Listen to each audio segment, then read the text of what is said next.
Rich Tarani with TMC here. Thanks for watching. We're at ITEXPO 2014 in Las Vegas, Nevada. Andrew Morawski is with us. He's with Vodafone US.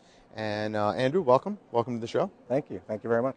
So I was hoping we could start at the top and talk a little bit about what your company is doing, what you guys are up to these days, your division. Yeah, so just to paint the bigger picture, not sure your viewers are totally familiar, but Vodafone is one of the largest operators on the planet. Mobile operations in over 26 countries, access to partner networks in another 52 countries. So we provide global connectivity solutions for enterprises and consumers. The division that I sit in is the machine-to-machine business. I run that business in the Americas. Excellent. So I know there's some important news and research and information, and I'm interested to hear more about that. Yeah, well, actually, this week we're actually going to be announcing the results of our second annual barometer report, which is an adoption report or an overview report of what's happening in the machine-to-machine space, not just in the Americas but globally. So, in that report, we've seen some significant facts that show a tremendous uptick in the machine-to-machine business over the course of the next 3 years, upwards of, I think, over 53% adoption rate by 2016. 53% of the who was surveyed? I'm sorry, 53% of our respondents said they're going to deploy M2M solutions within by 2016. Now, who were the respondents? So it's a long. So it was an externally run barometer survey covering, I think, 600 different executives in 3 different continents. So it was a pretty broad, extensive external survey. Very exciting. So what areas of growth are we seeing these days? What are the hot areas? Look, the biggest areas of adoption that we've seen already are obviously in the automotive space and then in the energy and utility space. They've been the biggest early adopters. Going forward, what we have seen so far over the past year has been a tremendous uptick in security, tremendous uptick in what do you call it, the automotive security, security, the consumer electronics space. So with the e-readers and stuff like that. Yeah, that space has been booming for quite some time. It's really so many different segments. I'm hearing from some of my other guests today, medical is pretty hot as well. Medical has been huge. So that's one of the big things with the aging of the U.S. population, especially here domestically.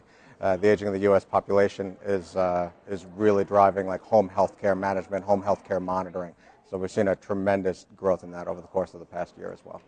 And there are just so many different places we can go, and so many different devices which we could affix to our elderly, and I'm trying to say that in a way that's respectful of them, that they would want affixed to themselves to, do things like monitor their heart rate and well, look, breathing. It's funny to say like they'd want to have something affixed to them, but if it's a choice between that and a quality of life, sitting in a hospital or sitting at home with a medical device attached to you, I think 9 out of 10 times someone's going to choose to be sitting at home with a medical device attached to you as opposed to sitting in a hospital somewhere. So I can tell you, we ran another conference in the wearable technology space, and at that show, it's very common for the speakers to say that sitting is the new smoking, where if you sit too long, which reminds me I may have to get up in between interviews, that it's very unhealthy for you. And I've noticed that the activity trackers that I use will remind me to get up and to walk around from time to time. And just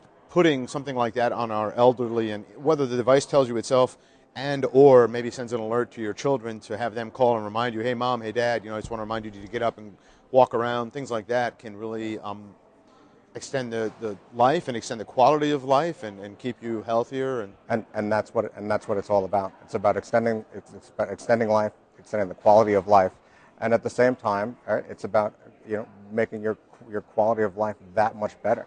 Right? It's really simple. So someone out there who's watching, they're probably having a question. I'd like to engage Vodafone, whether it's U.S. or global, and I'd like to work with them, and I wonder what they can do for me. So let me know who is a candidate, who is a typical kind of company that should come to you and you can help them.